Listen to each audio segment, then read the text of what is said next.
Bom dia, pessoal, tudo bem? O PT não vai à posse de Jair Bolsonaro, além de alguns governadores do Nordeste.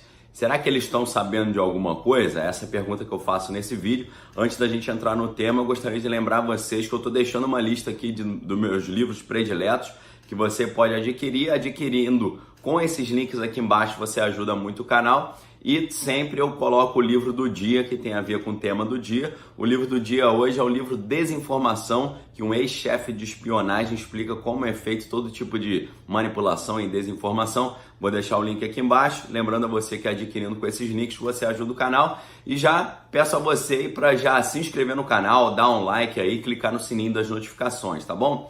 Pessoal, então o PT não vai à posse de Jair Bolsonaro amanhã.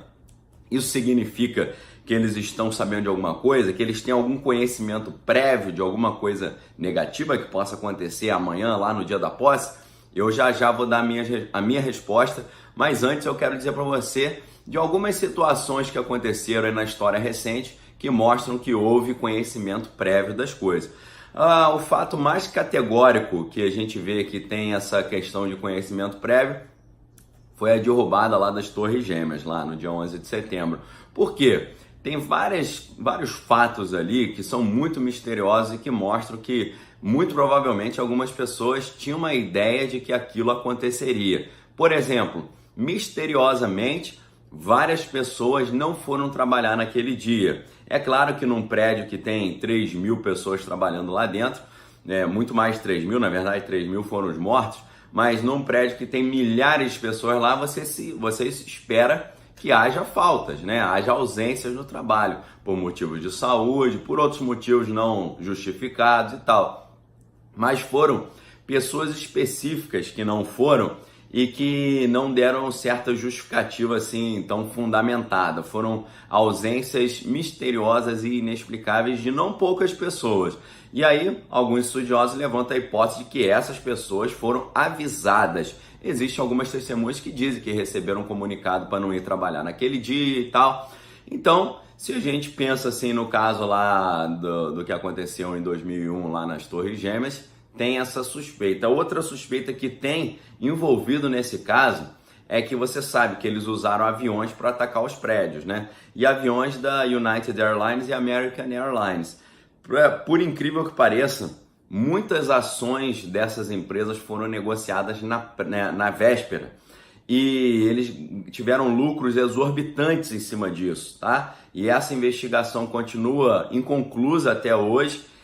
O nome desses investidores que fizeram essa compra e venda dessas ações, dessas empresas que oscilaram muito no dia do problema lá, o nome dessas pessoas continua em sigilo e a grande mídia não teve acesso à identidade dessas pessoas até hoje, O evento já tem 17, 18 anos e continua no sigilo ainda até hoje. Então isso mostra que as pessoas sabiam que as ações dessas empresas aéreas iam ter uma queda absurda, então eles compraram e venderam ações ali, tiveram lucros exorbitantes. Isso dentro do mercado financeiro é um crime, semelhante ao que aconteceu aqui no Brasil, quando Joesley Batista, sabendo que a sua denúncia contra Michel Temer faria a bolsa cair de forma tremenda, O pessoal chama até no mercado financeiro de Joesley Day, Que foi o dia que a bolsa teve deu um crash lá, tiveram até que interromper as operações. Você sabe que ele está sendo processado porque ele comprou e vendeu ações antecipadamente, sabendo do prejuízo que aconteceria no mercado financeiro após da sua própria denúncia. Então, tanto no caso lá do atentado em Nova York em 2001, quanto o caso de Joesley Batista, você vê que há grandes suspeitas de conhecimento prévio sendo usado para benefício próprio, tá bom? Isso não é novidade nenhuma, em vários casos você vê isso acontecendo. Um outro caso bem recente que a gente viu aí de suspeita de conhecimento prévio foi no dia lá do encerramento do expediente do Supremo Tribunal Federal, no dia que o Supremo Tribunal Federal entrou no seu recesso. Aí você sabe que o ministro Marco Aurélio Mello, ele saiu da sessão, foi almoçar com os colegas e aí depois do almoço, antes do ministro Dias Toffoli, presidente do STF, assumir o plantão do STF, ele emitiu aquele decreto lá determinando que todos os presos em segunda instância deveriam ser soltos, né? E aí depois a galera começou a falar, caramba, 40 minutos apenas após a publicação desse decreto do ministro Marco Aurélio Mello, o PT entrou com pedido de soltura do Lula. Então já teria sido um período muito curto para você montar uma petição fazendo isso, né? Você saber da notícia, acionar os advogados, montar a petição e dar entrada na petição, né? Esse processo todo demorar só 40 minutos já é muito pouco. Só que existem alguns comentários de alguns pesquisadores e jornalistas dizendo que o documento que foi apresentado de pedido de soltura do Lula, esse PDF, né, esse documento PDF, ele está com uma data de criação, ou seja, ele foi publicado, ele foi gerado, ele foi finalizado 18 minutos antes da emissão desse decreto do ministro Marco Aurélio Mello. Então, essa data, especialistas dizem que essa data pode ter uma oscilação, ela não pode refletir exatamente o horário daquele dia, exatamente que o documento foi publicado, mas para isso o documento teria que estar aberto para análise, mas o documento ele foi feito de uma forma criptografada, que você não pode acessar esses metadados, que são esses dados relacionados à confecção do documento, então fica difícil para você fazer uma análise realmente em que momento esse pedido de soltura do Lula foi publicado, ou seja, você salvou e imprimiu esse documento. Mas independente disso, um período de 40 minutos ali para você ficar sabendo, montar a petição, imprimir e levar até o STF para pedir a soltura do Lula, é um período extremamente curto, é muito curto. Isso gera uma suspeita aí de conhecimento prévio. Agora, a minha opinião. Daniel, você acha que o PT não está indo à posse de Bolsonaro porque eles têm conhecimento prévio de alguma coisa ali que pode acontecer no dia?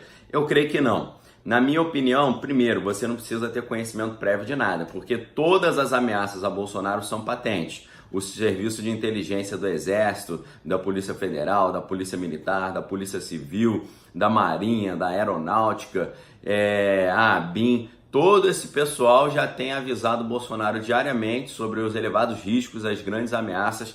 Saiu agora recentemente um grupo terrorista que tem até site chamado Maldição Ancestral, o pessoal fazendo ameaça a Bolsonaro, falando que vai atacar Bolsonaro. Então, eles não precisam, o PT não precisa ter nenhum conhecimento prévio, secreto e privilegiado.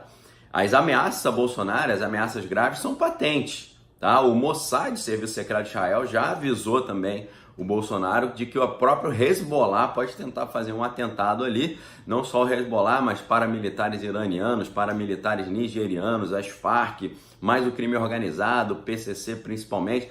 Então, assim, não precisa do PT ter conhecimento prévio de nada, porque esse conhecimento é público, esse conhecimento está na mídia. Principalmente se você acompanha o meu canal, você está vendo todo esse conteúdo sendo disseminado e reforçado aqui quase que diariamente, né? Todos os meus vídeos eu volto nesse assunto das ameaças a Bolsonaro, porque foi antes da facada que ele tomou no dia 6 de setembro que eu já estava fazendo isso nos meus vídeos, o que o Bolsonaro precisa fazer para ser eleito, volume 1 e volume 2, parte 1 e parte 2, eu já estava falando sobre isso, sendo um pesquisador da área militar, sendo pesquisador da história dos serviços de inteligência, serviços de espionagem, das neutralizações, dos assassinatos, dos envenenamentos, das sabotagens, das operações secretas, né, que os americanos chamam de Black Ops, né, Black Operations, sendo pesquisador de operações psicológicas, de manipulação da mídia, desinformação. É muito fácil você analisar o cenário de Bolsonaro e prever que o cara sofreria um atentado, né? Eu sei que a maioria dos canais não fez isso, mas eu fiz aqui e continuo fazendo. Então eu digo para vocês, como um analista aqui dos fatos, PT não precisa ter nenhum conhecimento prévio e secreto para não ir à posse, porque as ameaças de um atentado são patentes, são públicas, né? É evidente que tem dezenas de grupos tentando matar Bolsonaro. Então, eles não precisam ter nenhum conhecimento específico, porque isso já está na boca do povo. Agora, eu não acho menos grave, porque o PT está fazendo exatamente o que eles criticaram Bolsonaro, porque Bolsonaro falava que se ele não vencesse as eleições, ele não aceitaria o resultado, dizendo que seria evidência de fraude nas urnas. Depois, quando ele foi eleito, ele se dirigiu à ministra Rosa Weber, que era presidente do TSE, o Tribunal Superior Eleitoral, foi lá, pediu desculpas, falou até que, você me desculpa, de vez em quando a gente dá umas caneladas, né, usa aquele termo mais populares dele. E o PT criticou muito, falou, isso é a postura de uma pessoa antidemocrática. Como é que o cara não vai aceitar uma eleição democrática e do povo? Né? Isso aí revela que ele tem tendências fascistas e ditatoriais. Mas não é exatamente isso que o PT está fazendo, porque não ir à posse de Bolsonaro significa que eles não estão aceitando o resultado das eleições. Então eles estão fazendo exatamente aquilo que Bolsonaro fez. Então é lamentável, como diz Bolsonaro, essa postura, é uma postura infantiloide, é uma postura completamente imatura, ridícula e mostra que é verdade aquilo que se diz, que os esquerdistas acusam os outros exatamente daquilo que eles fazem, né? Como dizia-se que Lenin falava, né? Acuse o outro daquilo que você faz, né? Então, não é menos grave do que eles estarem se ausentando por conhecimento prévio de algum atentado. Para mim, não é por conhecimento prévio de nenhum atentado, é uma mera birrinha de não aceitar o resultado das eleições, só que essa birrinha revela uma postura totalmente antidemocrática de não aceitar o resultado das eleições e exatamente aquilo que eles estavam criticando na postura de Jair Bolsonaro. E a gente sabe, né, que a esquerda sempre diz que Bolsonaro é ditador, que Bolsonaro é fascista, mas eles são favoráveis a várias ditaduras ao redor do mundo, como a ditadura cubana, a Coreia do Norte, várias ditaduras africanas também que são atrozes. Essa semana mesmo lá na África está tendo eleições com 2 anos de atraso. Então você vê como é que é eleição com 2 anos de atraso. Significa uma ditadura que está implementada.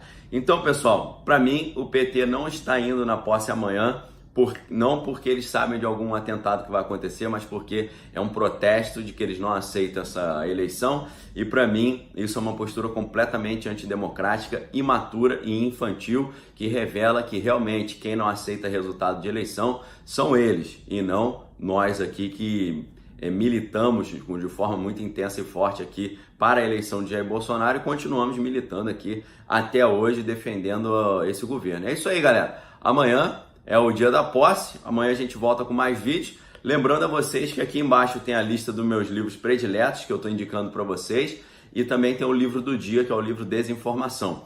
Esses livros todos aqui você pode adquirir com esses links aqui embaixo. Adquirindo com esses links, você ajuda muito o canal. Pessoal, muito obrigado pela audiência, nos ajuda a divulgar essa mensagem, espalhe aí para seus amigos no Facebook, nas redes sociais, no Instagram, no WhatsApp principalmente. O WhatsApp ajuda muito o canal a crescer. E se inscreva no canal, caso ainda não seja inscrito, examine todas as coisas e retenha o que é bom. Clica no like, o like ajuda muito o canal a crescer também. E clica no sininho das notificações para você poder receber o aviso dos próximos vídeos e das publicações, tá? Eu tenho feito muitas publicações na parte lá da comunidade, onde a gente consegue estar em tempo real ali, divulgando e comentando notícias, tá bom? Pessoal, até amanhã, que vai ser um dia glorioso da Revolução Democrática Brasileira, da instauração do início da era Bolsonaro. Você pode falar, mas Bolsonaro só quer ficar 4 anos, ele não quer se reeleger, mas ele vai instaurar uma era Bolsonaro. Quem viver, verá.